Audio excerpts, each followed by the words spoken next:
Hello बच्चों, आज हम स्टार्ट कर रहे हैं फिजिक्स का रेडिएशन का lecture number 3।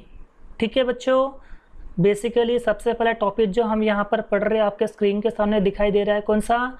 Emission of heat radiation. कौन सा बच्चों?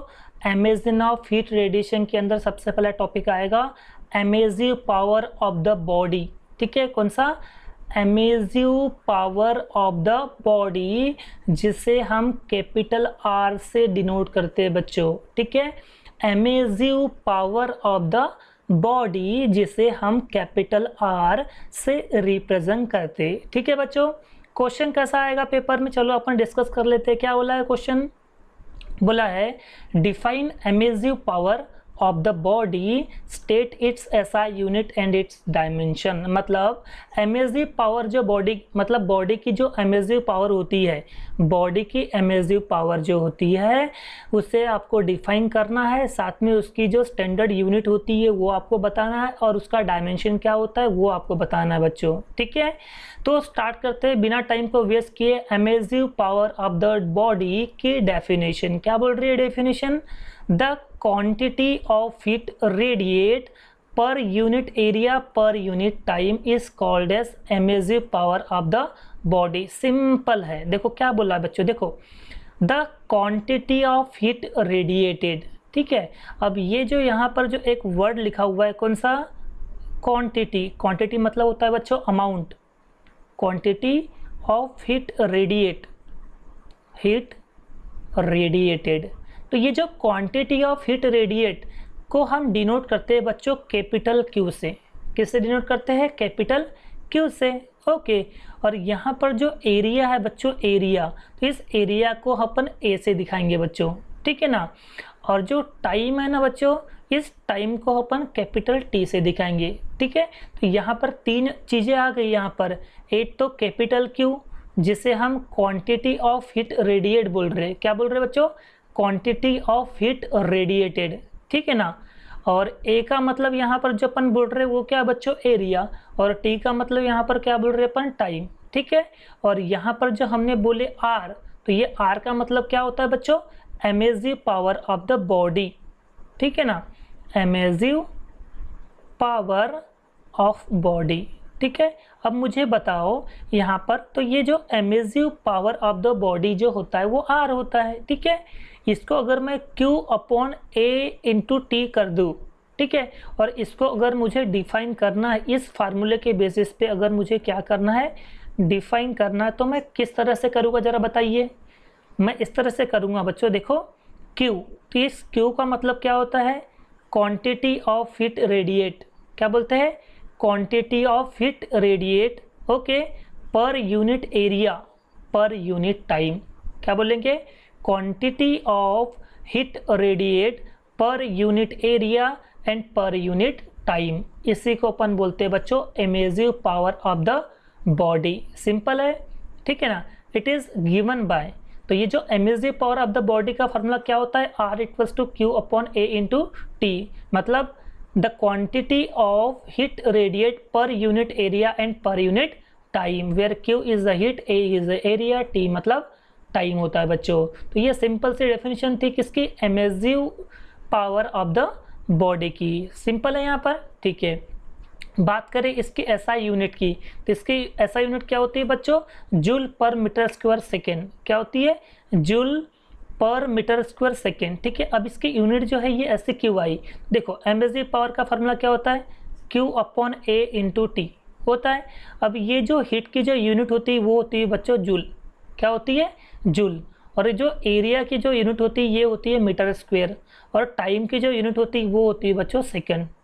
ठीक है, तो अगर मैं इसको डिफाइन करूँ तो ये जूल पर मीटर सेकेंड, ये इसके क्या बनेंगे बच्चों? एसआई यूनिट बनेगी। ठीक है, और बात करें इसकी डायमेंशन की, तो डायमेंशन आपको याद रखना पड़ेगा M1 L0 T-3, ये इसका क्या होता है बच्चों? डायमेंशन होता है। ठीक है ना, तो ये हो गया हमारा टॉपिक खत्म। कौन सा वाला बच्चों? Emissive power of the body. एक बार रिकॉल कर लेते हैं, क्या बोल रहा है? The quantity of heat radiate मतलब Q, ठीक है, पर यूनिट एरिया मतलब A, पर यूनिट टाइम मतलब T। इसी को अपन बोलते हैं simple emissive power of the body.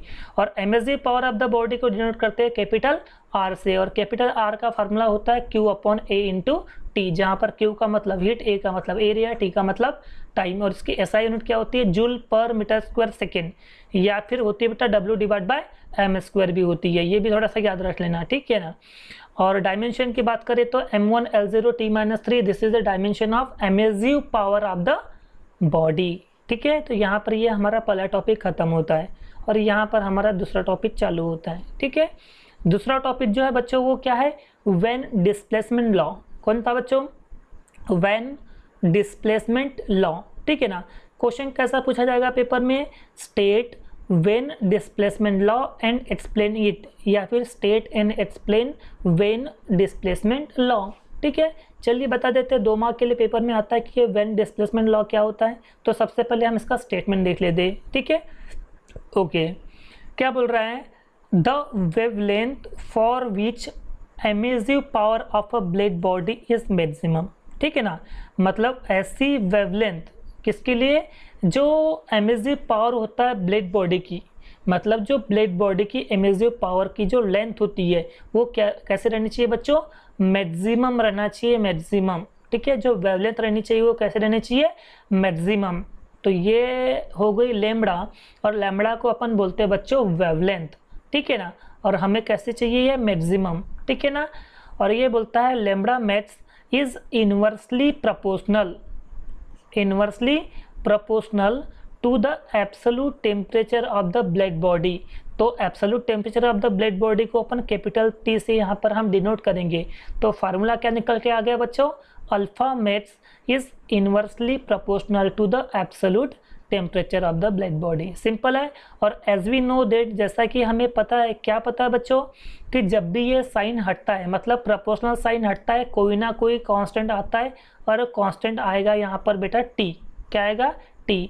अब ये B का मतलब, ये जो कांस्टेंट जो B दिख रहा है आपको, इस B का मतलब होता है बच्चों वेन कांस्टेंट। कौन सा, वेन कांस्टेंट इसे अपन कहते हैं, ठीक है ना। कोई डाउट यहाँ तक है, बिल्कुल नहीं। और ये T जो है, ये T है डिवाइड में, तो इसको अगर मैं इधर शिफ्ट कर दूँ तो ये आ जाएगा अल्फा मैक्स के मल्टीप्लाई में। तो अल्फा बोलता हूँ, lambda max into T is equal to the B, ठीक है बच्चों। ये आ गया हमारा वेन डिस्प्लेसमेंट का फार्मूला। और यहाँ पर जो वेन कांस्टेंट होता है, जिसे अपन स्मॉल b से डिनोट करते हैं, तो ये वेन कांस्टेंट की जो वैल्यू होती है बच्चों, वो होती है 2.897 इंटू 10⁻³ mK। Okay, MCQ multiple choice question के लिए इसके वैल्यू याद रखना पड़ेगा, ठीक है। क्या होती है, b is equal to the 2.897 इंटू 10⁻³ mK, ठीक है। कोई डाउट यहाँ तक है, बिल्कुल भी डाउट नहीं। मैं फिर से रिपीट करता हूँ, क्या बोल रहे हैं, देखो यहाँ पर द वेवलेंथ मतलब क्या होती है बच्चों, लैम्बडा। अब ये वेवलेंथ किसके लिए बच्चों, for which emissive power of blood body, मतलब ब्लड बॉडी के एमिसिव के लिए जो लैम्बडा की जो वैल्यू होती है वो कैसी होती है बच्चों, मैक्सिमम। और ये इन्वर्सली प्रोपोर्शनल होता है, किसके बेटा, inversely proportional absolute temperature of the blood body, मतलब T के, ठीक है ना। तो ये रहा Wien displacement law, lambda max is inversely proportional to T। और जैसे ये साइन हटेगा तो यहाँ पर क्या आएगा बच्चों, B आ जाएगा, मतलब कांस्टेंट आ जाएगा। और इस कांस्टेंट को अपन बोलते हैं बेटा वेन कांस्टेंट, जिसकी वैल्यू होती है 2.897 10⁻³ mK, ठीक है। और ये जो T जो है ये डिवाइड में है, तो इधर में आके क्या बन जाएगा, मल्टीप्लाई। तो lambda max into T equals to small b। तो ये हो गया हमारा वेन डिस्प्लेसमेंट लॉ। सिंपल था बच्चों। थर्ड बात करते हैं अपन Kirchhoff law of heat radiation. 3 mark के लिए पेपर में आता है बेटा, और ये इंपॉर्टेंट टॉपिक है, ठीक है। कौन सा, Kirchhoff law of heat radiation, ठीक है। क्वेश्चन पढ़ लेते हैं। क्वेश्चन क्या बोला है, state and prove Kirchhoff law of heat radiation. Statement भी दो और उसको प्रूव भी करो, ठीक है ना। चलो कर लेते हैं। सबसे पहले स्टेटमेंट की बारी, ध्यान से सुनना बेटा क्या होता है। यहाँ पर देखो बोल रहा है एट अ गिवन टेम्परेचर, ठीक है। टेम्परेचर यहाँ पर गिवन रहेगा, एट अ गिवन टेम्परेचर, ठीक है ना।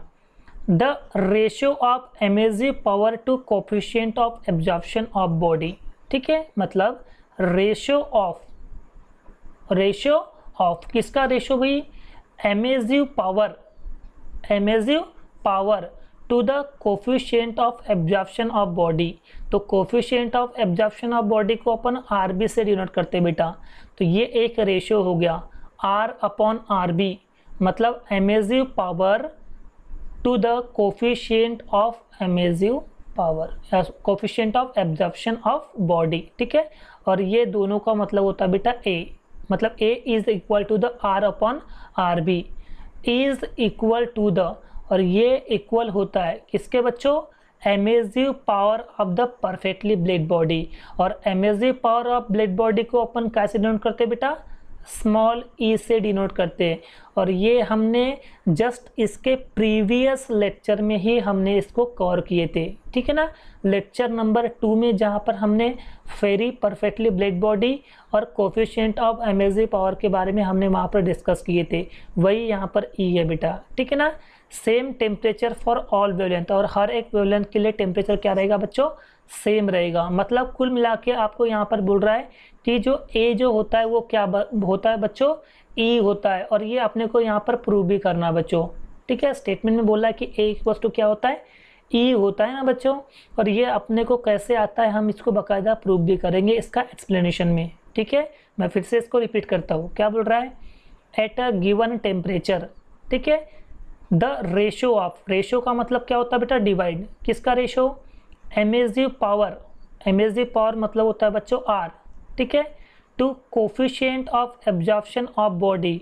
तो coefficient of absorption of body को अपन बोलते हैं बेटा आर बी, ठीक है ना।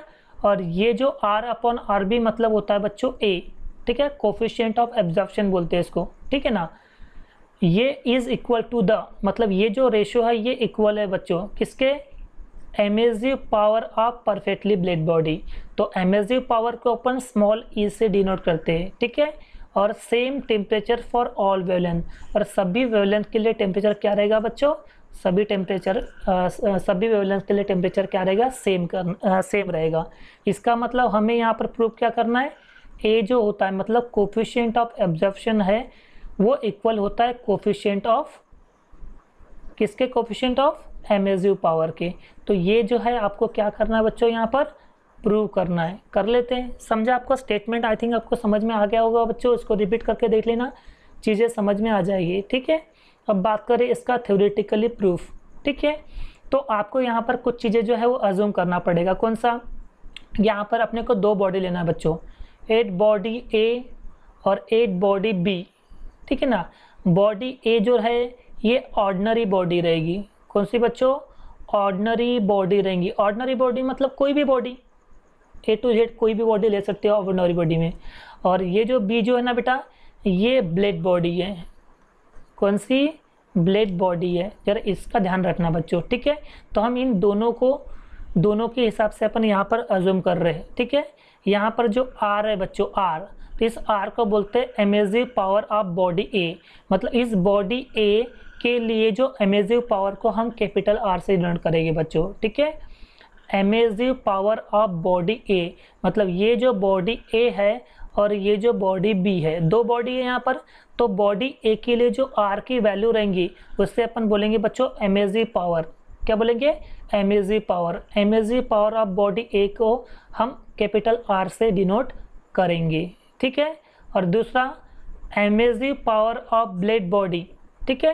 तो emissive power of black body को अपन किससे डिनोट करेंगे बच्चों, आर बी। इसके लिए हमने आर डिनोट किए और इसके लिए हम आर बी डिनोट करेंगे, ठीक है। बॉडी ए के लिए एमिसिव पावर आर रहेगा और बॉडी बी मतलब परफेक्टली ब्लेड बॉडी के लिए जो एमिसिव पावर रहेगा वो क्या रहेगा बच्चों, आर बी रहेगा, ठीक है, okay. Coefficient of absorption of body A, body A के लिए जो कोफिशिएंट ऑफ एब्जॉर्प्शन को अपन डिनोट करेंगे बेटा स्मॉल ए से, ठीक है। बॉडी ए के लिए जो कोफिशिएंट ऑफ एब्जॉर्प्शन रहेगा वो अपन स्मॉल ए से डिनोट करेंगे, ठीक है ना। और यहाँ पर जो बोला है यहाँ पर क्यू का मतलब होता है बच्चों heat incident on the body, है ना। बॉडी पे जो हीट इंसिडेंट होगी, मतलब बॉडी पे कोई हीट जब इंसिडेंट होगी उससे हम कैपिटल क्यू बोलेंगे, ठीक है ना बेटा। और क्यू ए मतलब होगा यहाँ पर हीट एब्जॉर्ब बाय बॉडी ए, मतलब बॉडी ए के द्वारा कितनी हीट एब्जॉर्ब हो रही है उसे हम क्यू ए से डिनोट करेंगे। तो ये था बच्चों, आपको क्या करना है, इतनी सारी चीज़ें एज्यूम करना है। पहला क्या, आर मतलब एमिसिव पावर ऑफ बॉडी ए का एमिसिव पावर अपन आर लेते हैं, ठीक है। आर बी मतलब emissive power of blood body, तो ब्लड बॉडी के लिए एमिसिव पावर क्या रहेगा, आर बी, ठीक है। और बॉडी के ए के लिए जो कोफिशिएंट ऑफ एब्जॉर्प्शन क्या रहेगा बच्चों, ए रहेगा, ठीक है। और बॉडी पे जो हीट इंसिडेंट रहेगा उसे हम क्यू से डिनोट करेंगे, ठीक है। और बॉडी ए पे जो हीट एब्जॉर्ब होगा उसे अपन क्यू ए से डिनोट करेंगे। चलो इतनी बात तो समझ में आ गई, ठीक है ना बेटा, ओके। तो आपको ना सिंपल बेटा आपको दो इक्वेशन यहाँ पर याद रखना है, ठीक है। पहला equation for body A, for body A, तो बॉडी ए के लिए आपको एक इक्वेशन याद रखना पड़ेगा, कौन सा, कोफिशिएंट ऑफ एब्जॉर्प्शन, कौन सा बच्चों, coefficient of absorption into heat incident on the body. और हीट इंसिडेंट ऑन बॉडी मतलब क्या होगा, कैपिटल क्यू, तो ये आ गया आपका कैपिटल क्यू। और ये इक्वल रहेंगे बच्चों आर के, और आर का मतलब क्या होता है यहाँ पर, एमिसिव पावर ऑफ बॉडी ए का एमिसिव पावर मतलब क्या होता है, आर। तो ये आ गया हमारे पास इक्वेशन नंबर 1, ठीक है, समझो। तो ये आ गया आपका इक्वेशन नंबर 1, ठीक है। अब फॉर बॉडी बी के लिए अगर मैं बात करूँ, मतलब परफेक्टली ब्लड बॉडी के लिए अगर बात करूँ, तो इक्वेशन आपको लेना है बेटो क्यू का मतलब क्या होता है, हीट इंसिडेंट, क्योंकि बॉडी ए पे भी इंसिडेंट हो रही है, बॉडी बी पे भी इंसिडेंट हो रही है ना, इसलिए मतलब क्यू जो है ये दोनों बॉडी के लिए कॉमन रहेगा, ठीक है। तो क्यू इक्वल टू क्या हो जाएगा बच्चों, आर बी हो जाएगा, ठीक है ना, ओके। तो ये दो इक्वेशन आ गए, तो ये आपका इक्वेशन 1 आ गया और ये आ गया इक्वेशन 2। और सिंपल क्या करना बेटा, आपको इक्वेशन 1 डिवाइड बाय इक्वेशन 2 आपको सिंपल करना है, ठीक है ना। तो जब आप इक्वेशन 1 और इक्वेशन 2 को जब डिवाइड करोगे तो इक्वेशन क्या बनेगा बच्चों, तो देखो a इंटू क्यू, ठीक है, a into Q divided by ये आ जाएगा आपका q आ जाएगा बच्चों। और इधर में क्या बचेगा, कैपिटल R, और यहाँ पर क्या बचेगा बच्चों, कैपिटल आर बी, ठीक है। और Q से Q क्या हो जाएगा, कैंसल, मतलब यहाँ पर बचेगा सिर्फ A, और A की वैल्यू कितनी आ गई बच्चों, R अपॉन आर बी, ठीक है ना। तो A इक्वल्स टू क्या हो गया, R अपॉन आर बी हो गया। तो देखो ये आ गया A equals to R upon R B, ठीक है ना। और यहाँ पर स्टेटमेंट में बोला भी था, देखो क्या बोला था यहाँ पर, देखो आपने, मैं इसको पहले रफ कर देता हूँ, क्या बोला देखो, it is the ratio of emissive power of emissive power R upon coefficient of absorption of blood body R B, और ये किसके बराबर होता है, ए के बराबर। तो देखो ये आ गया अपन, A equals to R upon R B. इतनी बात समझ में आ गई बेटा, ओके। नाउ अब इसके आगे की बात करें, by the definition of emissivity, मतलब कोफिशिएंट ऑफ एमिशन, और कोफिशिएंट ऑफ एमिशन जस्ट इसके प्रीवियस लेक्चर में हमने पढ़े थे बच्चों, क्या पढ़े थे, वहाँ पर फार्मूला निकल के आया था, E is equal to the R upon R B, E equals to क्या होता है, आर अपॉन आर बी, ठीक है ना। इसे मान लो कि ये इक्वेशन नंबर क्या आ गया आपका, 3rd आ गया बच्चों, ठीक है। और इससे आप इक्वेशन नंबर क्या दे दो, 4 दे दो, और दोनों को आप कंपेयर कर दो, यहाँ पर भी आर अपॉन आर बी और यहाँ पर भी आर अपॉन आर बी, दोनों को अगर अपन ने इक्वेट कर दिए तो ए जो है वो किसके बराबर आ गया बच्चों, ई के बराबर आ गया। मतलब कोफिशिएंट ऑफ एब्जॉर्प्शन होता है वो बराबर होता है कोफिशिएंट ऑफ एमिशन के। तो ए इज इक्वल टू 2, और इसी को अपन बोलते हैं बेटा किरचॉफ लॉ। अपन ने इसको क्या कर दिए, प्रूव कर दिए, ठीक है। और ये एग्जाम के पॉइंट ऑफ व्यू से 3 मार्क के लिए पेपर में आता है और थोड़ा इंपॉर्टेंट भी है, इसलिए अच्छे से इसको करोगे, ठीक है। नेक्स्ट टॉपिक, अब नेक्स्ट टॉपिक कौन सा है हमारा, स्टेफन बोल्ट्जमैन लॉ। कौन सा बच्चों, स्टेफन बोल्ट्जमैन लॉ।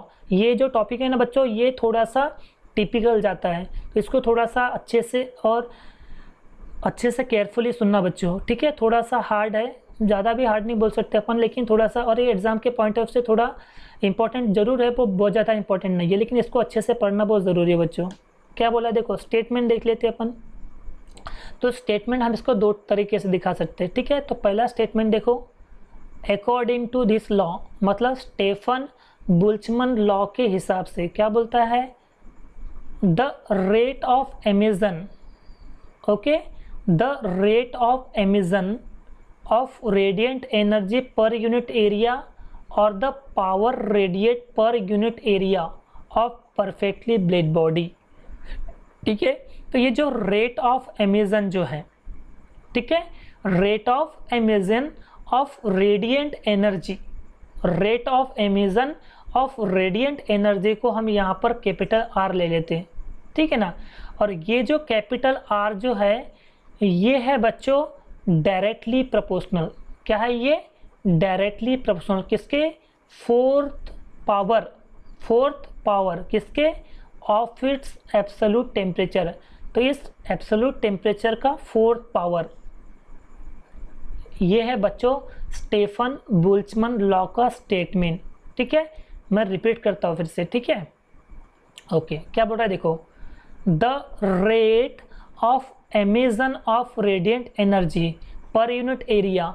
ठीक है, पर यूनिट एरिया मतलब rate of emission of radiant energy per unit area को हम यहाँ पर कैपिटल आर बोलेंगे बेटा। ठीक है, इसके अलावा कैपिटल आर को क्या बोलते हैं?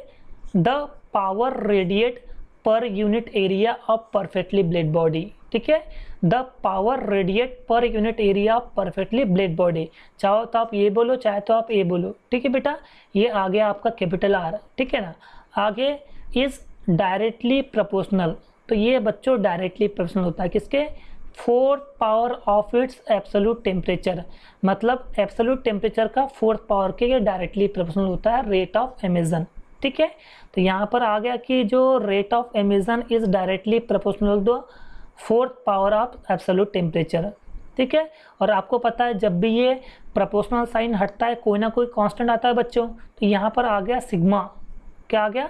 सिग्मा। ठीक है, तो आर इक्वल टू क्या हो गया? Sigma into T to the power 4। और यहाँ पर जो सिग्मा जो है, यहाँ पर सिग्मा को अपन बोलेंगे बच्चों स्टेफन कांस्टेंट। क्या बोलेंगे यहाँ पर अपन उसको? Stefan constant. और ये जो स्टेफन कांस्टेंट की जो वैल्यू होती है वो होती है 5.67 इंटू 10 टू द पावर -8।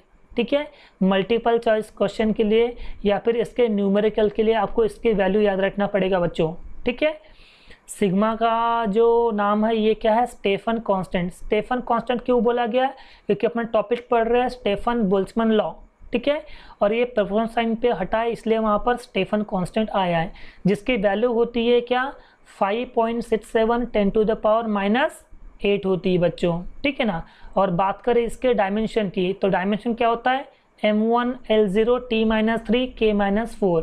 ठीक है, रिपीट कर रहा हूँ, m1 L0 T-3 K-4। Okay, m1 L0 T-3 K-4, this is the dimension of Stefan Boltzmann law. ठीक है, तो यह स्टेटमेंट तो हमने पढ़ लिए। ठीक है, इसके अलावा एक और इसका और एक स्टेटमेंट है। क्या स्टेटमेंट देखो, बोल रहा है radiating power per unit time, radiating power per unit time. ठीक है, तो ये radiating power per unit time is directly proportional to the fourth power of the temperature. हम इसको ऐसा भी बोल सकते हैं, आपको जो अच्छा लगे वो डेफिनेशन लिखना बच्चों।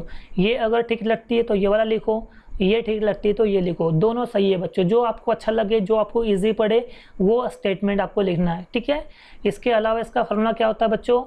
Q equals to sigma into A into small T into T to the power 4। ठीक है, तो Q का मतलब यहाँ पर क्या होता है बच्चों?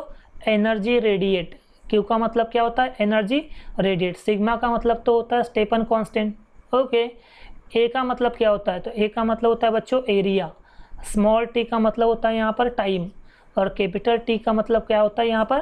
टेम्परेचर होता है बेटा। ठीक है, तो ये जो फार्मूला जो आता है ये किसके लिए बच्चों? परफेक्टली ब्लेड बॉडी के लिए। किसके लिए? परफेक्टली ब्लेड बॉडी के लिए। ठीक है ना, और यहाँ पर जस्ट आपको क्या लगाना है? Small e। अगर आपने बस यहाँ पर स्मॉल e अगर लगा दिए तो ये हो जाएगा बच्चों कोई भी ऑर्डिनरी बॉडी के लिए। समझा?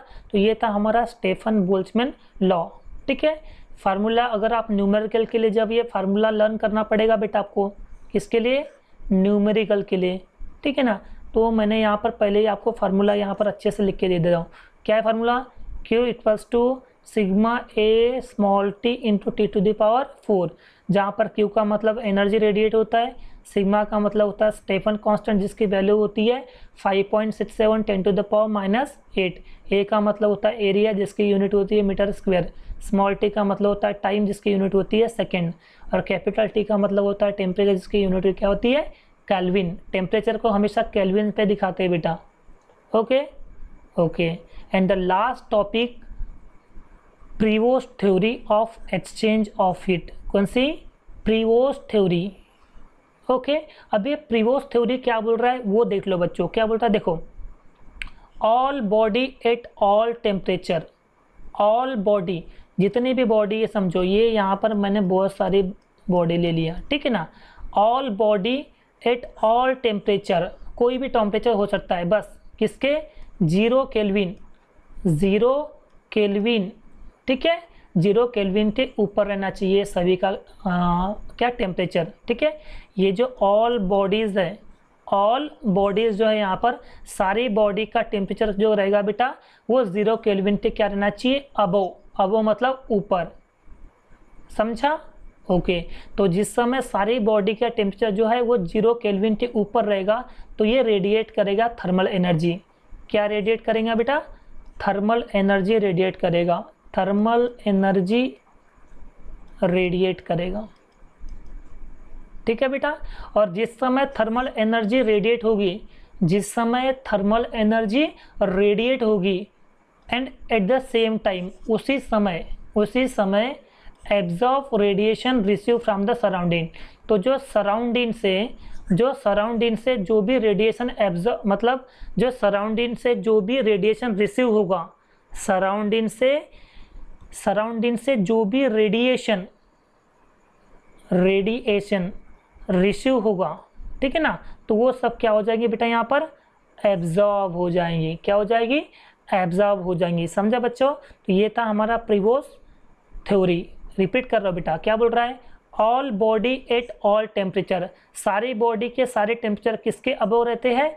0 केल्विन। तो 0 केल्विन के अबव सारी बॉडी के टेम्परेचर अगर इक्वल रहते हैं या 0 केल्विन के ऊपर में रहते हैं तो उस समय थर्मल एनर्जी जो होगी वो रेडिएट होगी, मतलब निकलेंगी, ठीक है।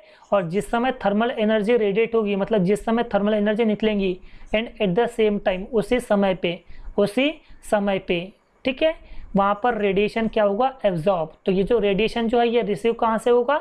सराउंडिंग से। तो जो सराउंडिंग से जो रेडिएशन रिसीव हुई है वो उसी समय क्या हो जाएगी बच्चों? एब्जॉर्ब हो जाएगी। तो एक तरफ क्या हो रही है? रेडिएशन निकल रहा है ना, रेडिएट हो रहा है, और एक समय क्या हो रहा है यहाँ पर? चीज़ें एब्जॉर्ब हो रही है। तो एक समय निकल रही है, एक समय एब्जॉर्ब हो रही है, मतलब यहाँ पर क्या हो रहा है बच्चों? एक दूसरे का एक्सचेंज हो रहा है। इसी को अपन बोलते हैं Prevost theory of exchange of heat. समझा बेटा? तो यहाँ पर हमारा ये जो लेक्चर नंबर 3 जो है ये पूरी तरह से एंड होता है। थैंक यू सो मच इस पूरे लेक्चर को देखने के लिए।